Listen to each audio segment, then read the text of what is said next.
প্রিয় বাবা, আসসালামু আলাইকুম। প্রিয় বাবা, তুমি কেমন আছো?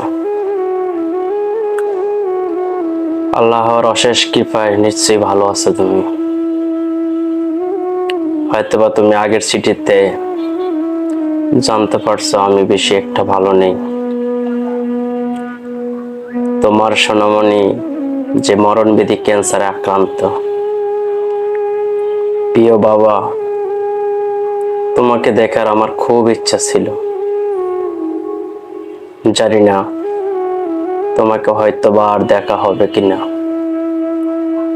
কারণ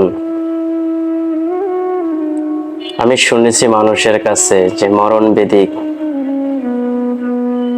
ক্যান্সার যাকে গ্রাস করে সে হয়তোবা বেশি দিন পৃথিবীর এই আলো দেখতে পারে না। হয়তোবা আমার বেলাও এমনটাই হবে। প্রিয় বাবা, তোমাকে বুকে জড়িয়ে কতদিন ঘুমাই না। তোমার এই ছোট্ট মামনিটার খুব ইচ্ছা ছিল তোমাকে শেষবার দেখার। হয়তোবা সেই ইচ্ছাটা আর আমার পূরণ হবে না। আমার এই কথাগুলো যখন তুমি পড়ছো, আমার চিঠিটা তোমার কাছে যখন যা পৌঁছাবে, হয়তোবা আমি পৃথিবীতে বেঁচে থাকবো না। তুমি যখন আমার চিঠিটা পড়বা, তোমার মনটা খুব শক্ত করে রাখবে, কারণ তুমি তো প্রবাস নামের জেলখানাতে বন্দী। প্রিয় বাবা, তোমার পাশে সান্ত্বনা দেওয়ার মতো হয়তোবা কাউকে পাবো না বা কেউ আসবে না। তোমার নিজেকে শক্ত হতে হবে। বাবা, তুমি তোমার জীবনের সবটুকু দিয়ে আমাদেরকে ভালোবাসছো। তোমার সকল আদর ভালোবাসা আমরা সব সময় সুখী ছিলাম। আমাদের এই সংসার খুবই শান্ত শিষ্ট, খুবই সুন্দর মতো ঠিকই চলছে।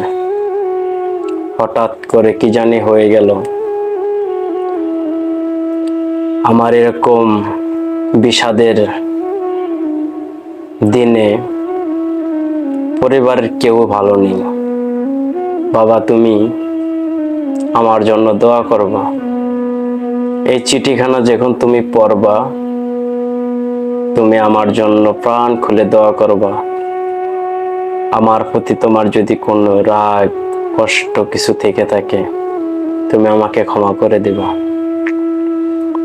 তুমি যখন আসবা প্রিয় মাতৃভূমিতে, আমার কবরটা জিয়ারত করবা যদি এই পৃথিবীতে আমি না থাকি।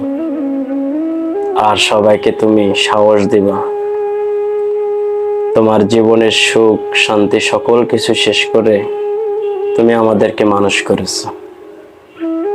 প্রিয় বাবা, আমি যখনই ভাবি আমি ক্যান্সার আক্রান্ত,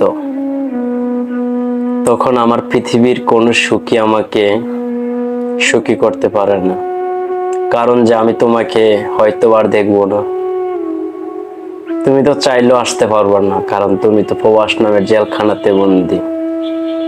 তোমার মতো এরকম হাজারো বাবা আছে, তাদের প্রিয়জনের শেষ দিনে পাশে থাকতে পারে না। তুমি বাবা আমার জীবনের সবচেয়ে প্রিয় মানুষ। তুমি আমার ইতিহাসের মহানায়ক। বাবা, তোমাকে আমি যে কথাই বিশেষণ করি না কেন, বাবা কেন জানি কম হয়ে যায়। আর কি লিখবো বাবা তোমাকে নিয়ে, বড্ড গলাটা ভারী হয়ে আসে। দু চোখের অশ্রু বেয়ে পড়ে। বাবা, তুমি অনেক ভালো থেকো। তোমার সাথে ছোটবেলার সেই দিনগুলো খুব মনে পড়ে। তোমার সাথে বাজারে যেতাম হাত ধরে। তোমার তোমার মতো এমন কাউকে যদি দেখে আমার বয়সে বাজারে নিয়ে যেতে, আমি সেই পুরোনো দিনে ফিরে যাই। বাবা, কেন জানি মনে হয় আমি আবার ছোট হয়ে তোমার সাথে ওলো করে বাজারে যাব, তোমার সাথে গল্প করব। হয়তো বা এই বিধাতার আমাকে সেই সময়টুকু আর দিবে না। পৃথিবীর সকল নিয়ম কানুন ভেঙে ঠিকই আমাকে যেতে হবে উপরওয়ালার ডাকে। বাবা, তুমি ভালো থেকো। শেষবারের মতো আবারও তোমাকে সালাম জানাই। আসসালামু আলাইকুম বাবা। ইতি, তোমার সোনামণি।